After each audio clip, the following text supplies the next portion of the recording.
Welcome students. Enthalpies की जो series चालू है उसे में जो रिमेनिंग एंथैल्पीज है हम इस लेक्चर में देखेंगे। ठीक है, लेक्चर नंबर 10 बोर्ड का।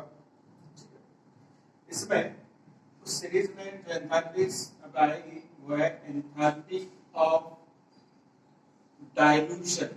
एंथैल्पी ऑफ डाइल्यूशन, ठीक है। अब इस एंथैल्पीज का एक पर्टिकुलर सिंबल नहीं है, इसे हम सिंपली डेल्टा एच इसी तरह से रिप्रेजेंट करेंगे, ठीक है। लेकिन इसका एग्जांपल अगर देखने से पहले इसका डेफिनेशन वाला पार्ट देख लेते हैं, ठीक है। अब इस पर्टिकुलर इसमें एंथैल्पी ऑफ डाइल्यूशन डेफिनेशन कैसे होगी? The enthalpy change that occurs when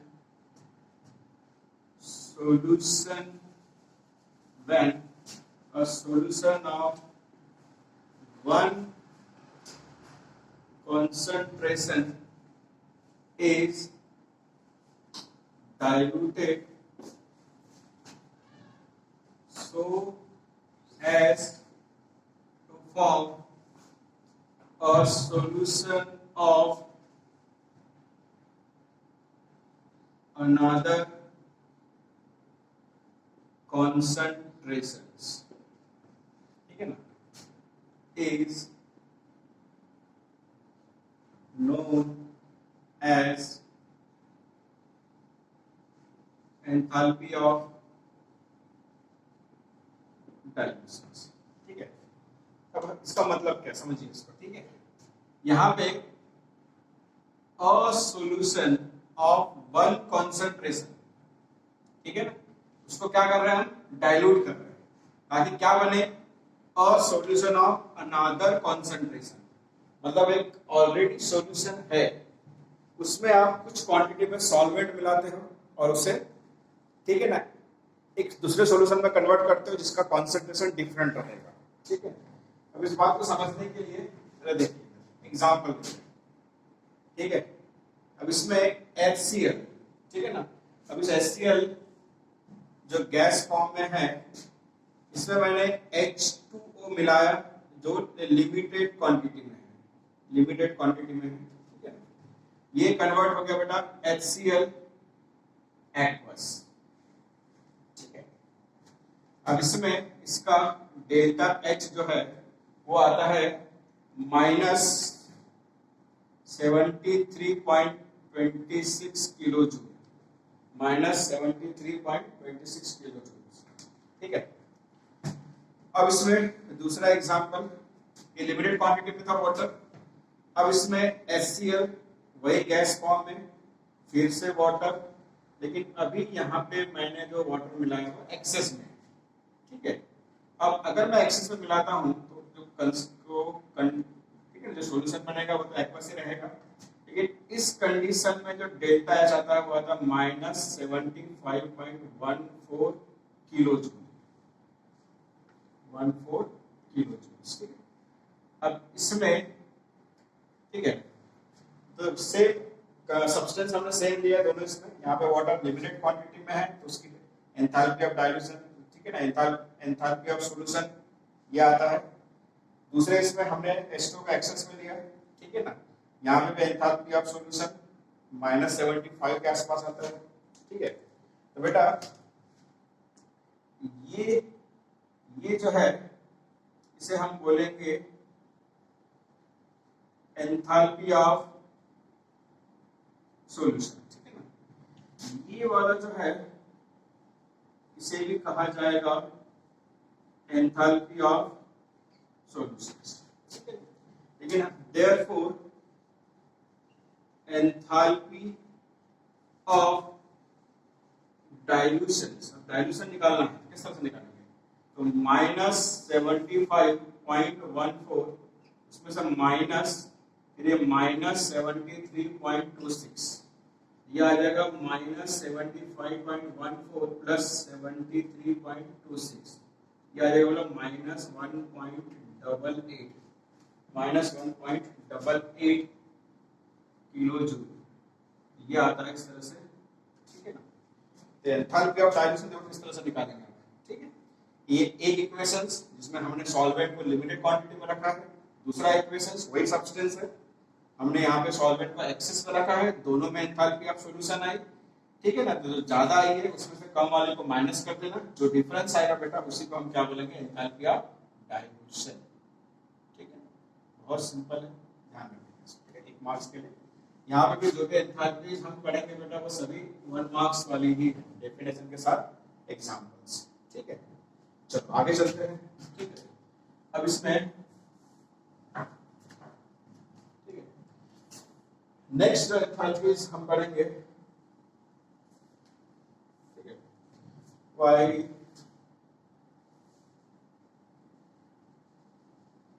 enthalpy of formation, enthalpy of formations, ठीक है,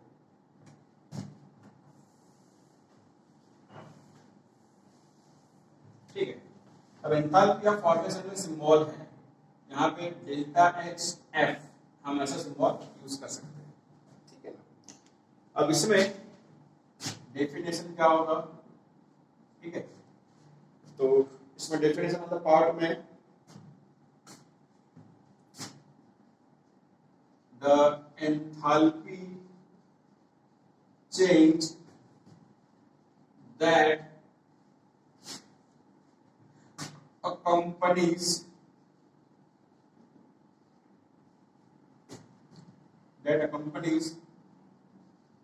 with the reaction in which 1 mole of pure compound at its standard state is formed from its constituent elements also in standard state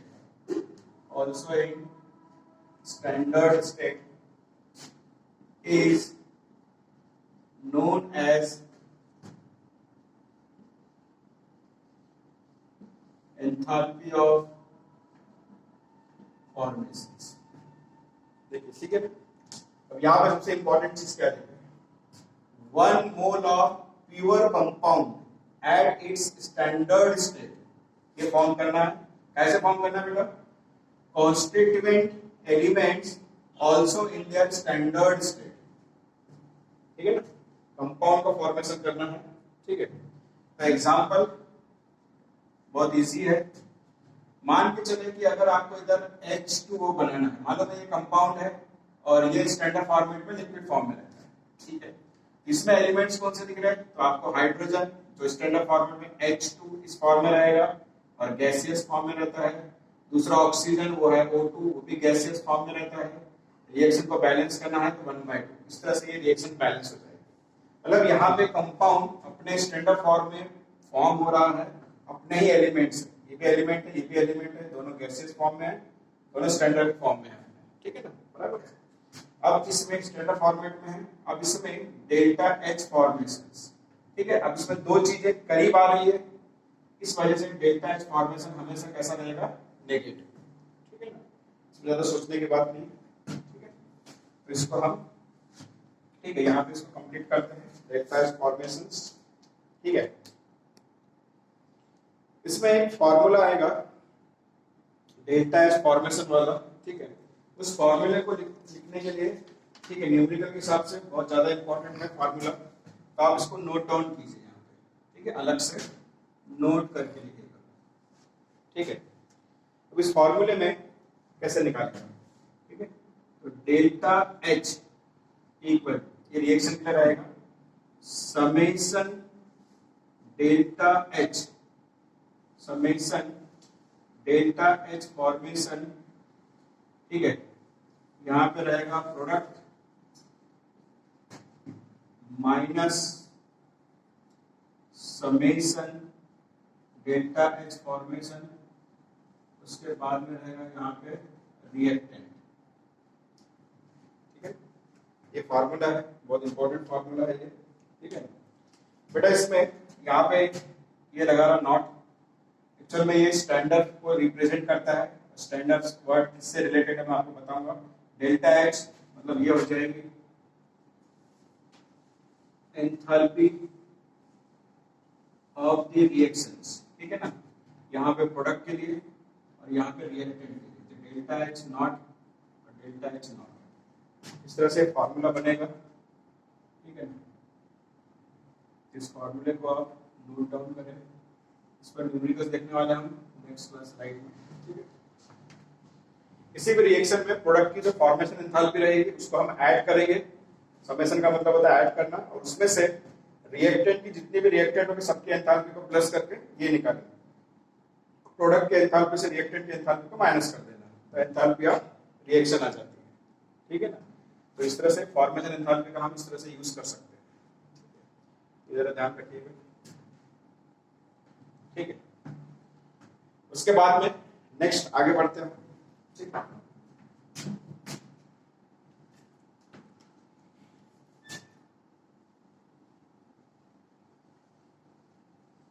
enthalpy of combustion. ठीक है ना, enthalpy of combustion. अब इसका एक symbol है delta H C, enthalpy of combustion.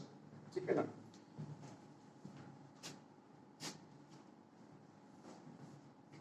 तो simple सी बात है इसमें, तो डेफिनेशन उसी फॉर्मेट में लिखेंगे हम। The enthalpy change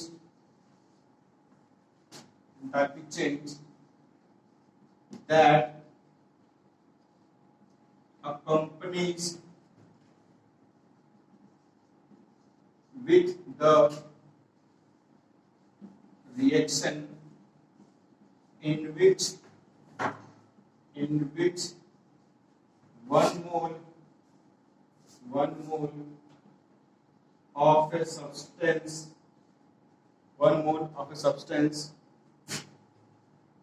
at its standard state reacts completely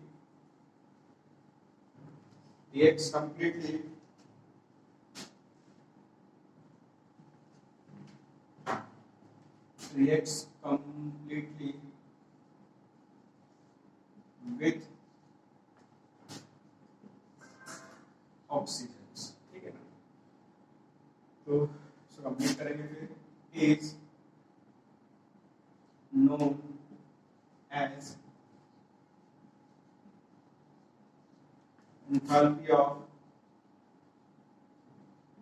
combustion. अब इसमें सबसे इंपॉर्टेंट है 1 मोल ऑफ ए सब्सटेंस, ठीक है ना, रिएक्ट्स कंप्लीटली विद ऑक्सीजन। बस ऑक्सीजन के साथ रिएक्ट करना है कंप्लीटली। तो इसमें एग्जांपल के तौर पर हम लेंगे, कंसीडर करते हैं CH4 मीथेन स्टैंडर्ड फॉर्मेट में। अब ऑक्सीजन के साथ रिएक्शन करेगा मतलब O2 के साथ, और आपको मालूम है रिएक्ट करने के बाद में ये कन्वर्ट करता है CO2 और फॉर्म करता है H2, लिक्विड फॉर्म में रहेगा। ठीक है, अब इस पर्टिकुलर रिएक्शंस में, ठीक है, इस पर्टिकुलर रिएक्शन में कंबशन एंथैल्पी है तो डेल्टा HC हमेशा कैसा रहेगा बेटा, नेगेटिव। क्यों? क्योंकि आपको मालूम है किसी भी चीज को आप बर्न करो, ठीक है, बर्निंग प्रोसेस का मतलब ये होता है ऑक्सीजन के साथ उसकी रिएक्शंस। तो किसी भी बर्निंग प्रोसेस में हमेशा हीट क्या होती है, रिलीज होती है, इसलिए डेल्टा H कंबशन हमेशा क्या रहेगा, नेगेटिव। ठीक है, तो इसको भी यहाँ पे कंप्लीट करते हैं, ये आप कंप्लीट होता है एंथैल्पी ऑफ कंबशन। ठीक है, अब चौथी एंथैल्पी हम पढ़ने जा रहे हैं,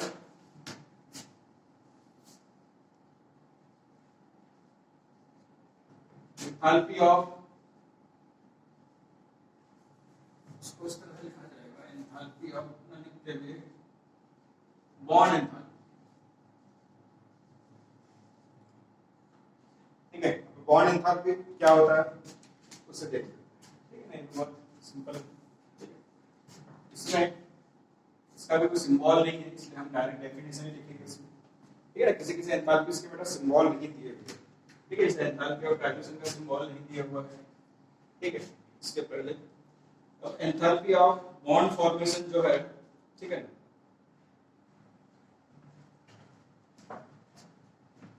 इसको हम पहले डिफाइन करेंगे। The enthalpy required to break a particular bond